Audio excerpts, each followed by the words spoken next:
There's a notebook that has quietly outperformed almost every budgeting app ever built. No syncing, no AI insights, no notifications.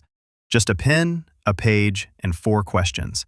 It's been running for over 120 years. It has never had a marketing budget. And the people who use it still report saving more than people using apps built by teams of engineers. It's not a fad, it's not a hack you'll forget by March. And somewhere in the next 8 minutes, you're probably going to recognize your own spending in this. That's not an accident. Stick around and you'll walk away with the exact system and the one thing every budgeting app is structurally incapable of giving you. 1904, Japan. A journalist named Hani Motoko creates a household ledger system and publishes it for a women's magazine. The context matters. This was one of the first times many Japanese women were managing household finances independently. No financial products marketed to them, no advisors, no apps. Just the question of how to make money go further and build security in an uncertain world. Hani's answer was radical in its simplicity. Don't track spending to feel bad about it, track spending to understand it. The notebook isn't a record of failure, it's a mirror. She called it Kakeibo, roughly household financial ledger. The system spread through households, not through advertising. Mother to daughter, generation to generation for over 100 years. The same 4 questions in the same order every month. A system doesn't survive a century by accident, it survives because it works. 4 categories, 4 questions. That's the entire system. It sounds almost too simple to work. Here's why simple is exactly the point.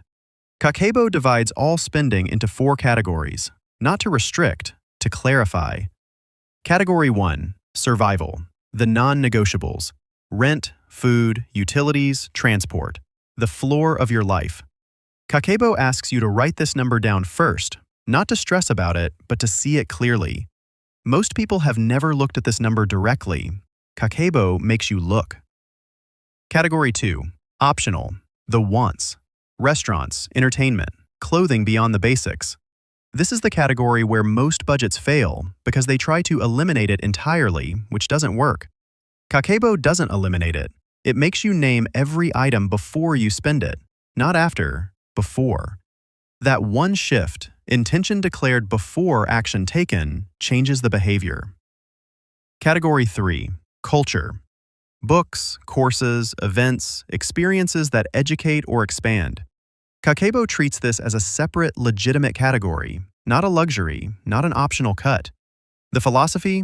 Investment in knowledge isn't discretionary spending. It's the category that raises all the other numbers over time. Category 4, extra, everything else. The unexpected, the irregular, the things that don't fit the other 3. Kakeibo doesn't pretend this category doesn't exist. It gives it a jar and acknowledges it honestly. 4 categories. Every dollar knows which one it belongs to. That clarity is the entire system. Here's what it looks like in practice. At the start of the month, a Kakeibo user writes down her income and her survival number. Whatever's left, she splits, on paper, in advance, across optional, culture, and extra. Every purchase gets logged the same day, by hand, into its category. Not at the end of the week, the same day. By the 3rd week, something predictable happens. She's staring at the optional column before buying a coffee she doesn't need.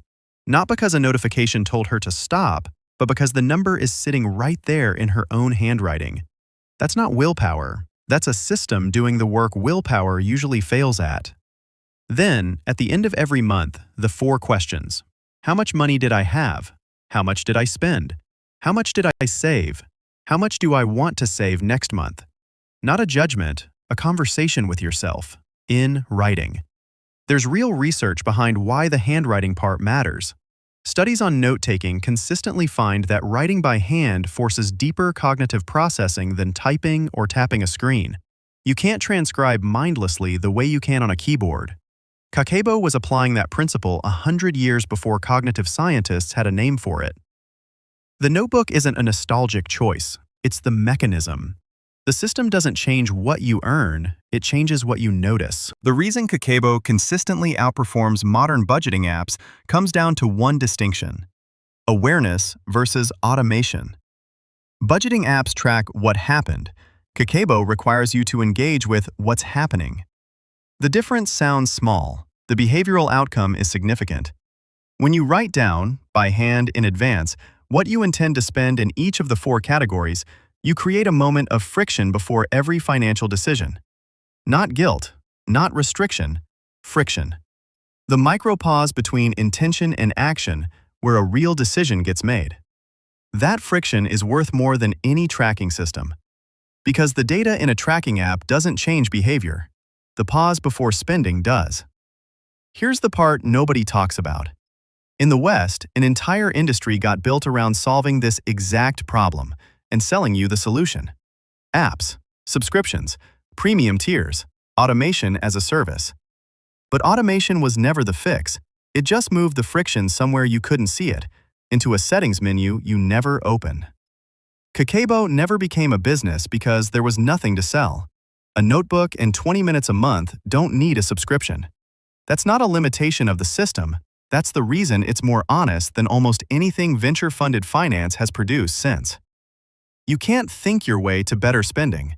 You have to build the pause into the system. Hani Motoko built Kakeibo in 1904 for people who had no financial tools, no advisors, and no margin for error. Over a century later, we have more financial products than any generation in history, and most people are still not building wealth.